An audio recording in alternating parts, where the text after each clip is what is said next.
আসসালামু আলাইকুম, শুভ সকাল। প্রতিদিনের মতো কাজ শুরু করলাম রান্না করতে। লতি দিয়ে ইলিশ মাছ দিয়ে কাঁঠালের বিচি দিয়ে রান্না করব। কড়াইতে দিয়ে দিলাম তেল, দিলাম পেঁয়াজটা একটু ভেজে নিব।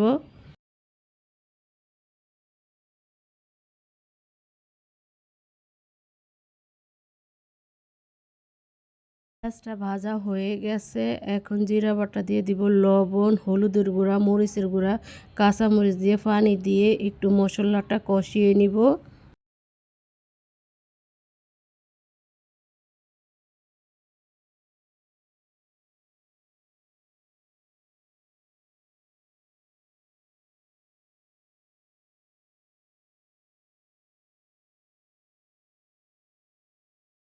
মশলাটা কষানো হয়ে গেছে, এখন ইলিশ মাছ কেটে ছোট করে দিয়ে দিলাম, মশলার সাথে কষিয়ে নিব ভালোভাবে। ঢাকনা দিয়ে রেখে দিব, কিছুক্ষণ পরে ঢাকনা উল্টিয়ে একটু নেড়ে দিব।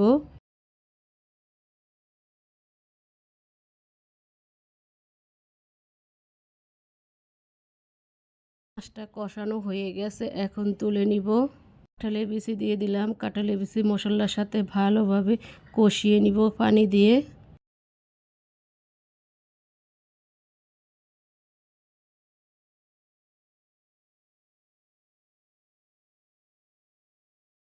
ঢাকনা দিয়ে রেখে দিব, কিছুক্ষণ পরে ঢাকনা উল্টিয়ে একটু নেড়ে দিব।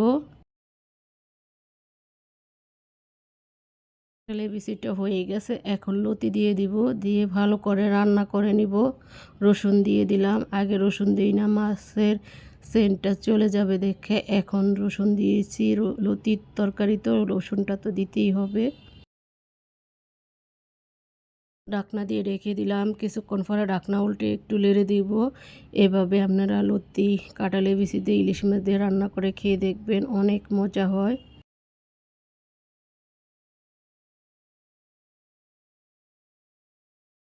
লতিটা কষানো হয়ে গেছে, এখন মাছ দিয়ে দিলাম, মাছ দিয়ে এখন পানি দিয়ে দিব, দিয়ে এখন রান্না করে নিব।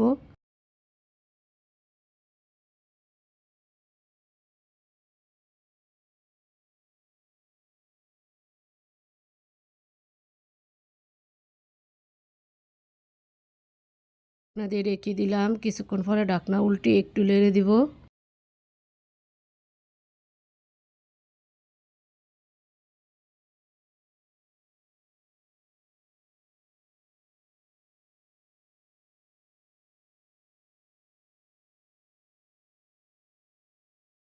ফাইনালি আমার লতির তরকারিটা হয়ে গেছে, এখন তুলে নিব। ডিম দিয়ে আলু দিয়ে রান্না করব। পাইপিনে দিয়ে দিলাম তেল, লবণ, হলুদ দিয়ে ডিমটা একটু ভেজে নিব।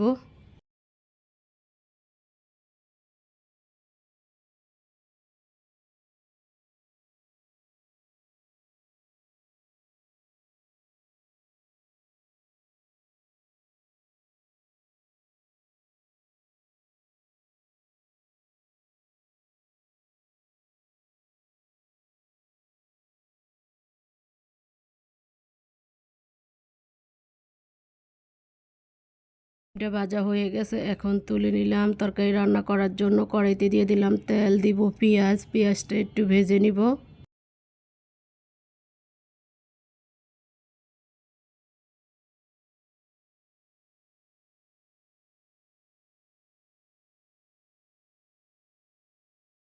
পেঁয়াজটা ভাজা হয়ে গেছে, রসুন বাটা, আদা বাটা, জিরা বাটা, ধনিয়ার গুঁড়া, লবণ, হলুদের গুঁড়া, মরিচের গুঁড়া, কাঁচামরিচ দিয়ে পানি দিয়ে মশলাটা ভালোভাবে কষিয়ে নিব।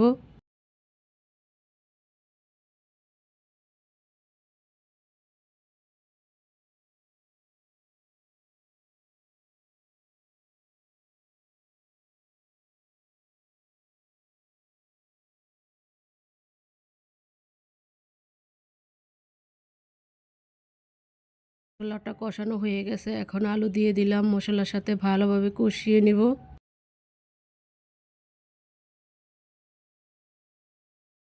পানি দিয়ে দিব, দিয়ে কষিয়ে নিব। ঢাকনা দিয়ে রেখে দিব, কিছুক্ষণ পরে ঢাকনা উল্টে একটু নেড়ে দিব।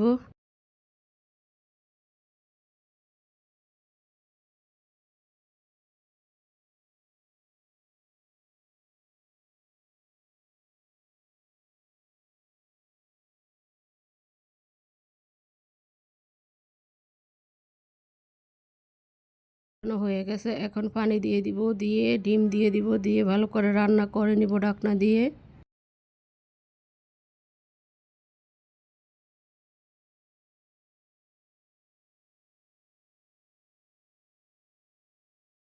ঢাকনা উল্টে একটু নেড়ে দিব।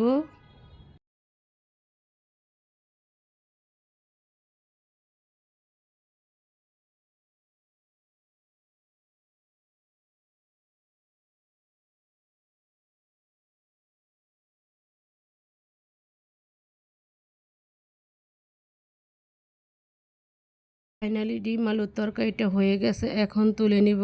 ডাল দিয়ে, পেঁপে দিয়ে, কাঁঠালি বিচি দিয়ে, আলু দিয়ে, ডাঁটা দিয়ে রান্না করব। ডালটা সিদ্ধ করে নিচ্ছি ঢাকনা দিয়ে ঢেকে দিয়ে। এখন পরে ঢাকনা উল্টে একটু নেড়ে দিব। ডালটা সিদ্ধ হয়েছে নি দেখতেছি, প্রায় কিছুটা হয়ে গেছে। এখন সবজিগুলো দিয়ে দিব, দিয়ে এখন ভালো করে একটু নেড়ে দিব, দিয়ে ঢাকনা দিয়ে ঢেকে দিব। কিছুক্ষণ পরে ঢাকনা উল্টে একটু নেড়ে দিব।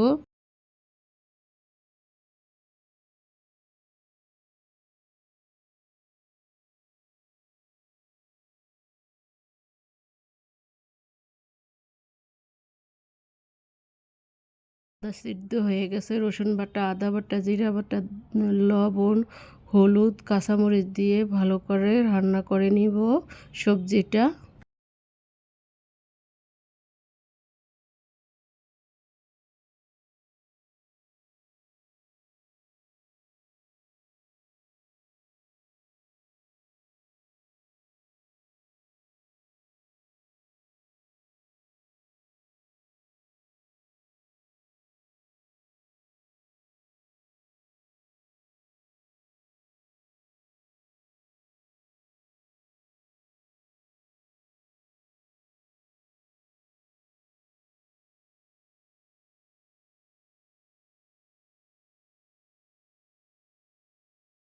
সবজিটা প্রায় হয়ে আসছে, এখন বাগার দিয়ে দিব। বাগারের জন্য পাইপ্যানে দিয়ে দিলাম তেল, রসুন, পেঁয়াজ দিয়ে বাগার দিয়ে নিব লাল লাল করে।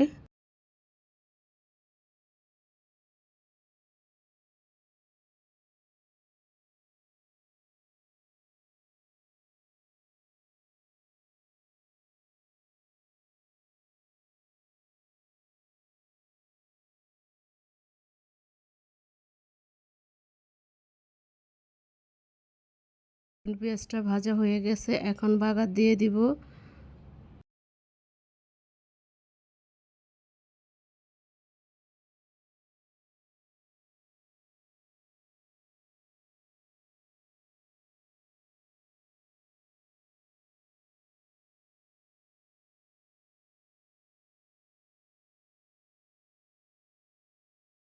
দেওয়া হয়ে গেছে, এখন ঢাকনা দিয়ে ঢেকে দিব। কিছুক্ষণ পরে ঢাকনা উল্টে একটু নেড়ে দিব।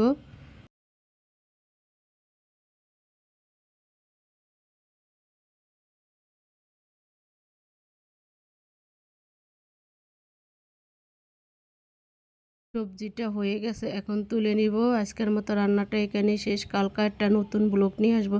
আসসালামু আলাইকুম, আল্লাহ হাফেজ।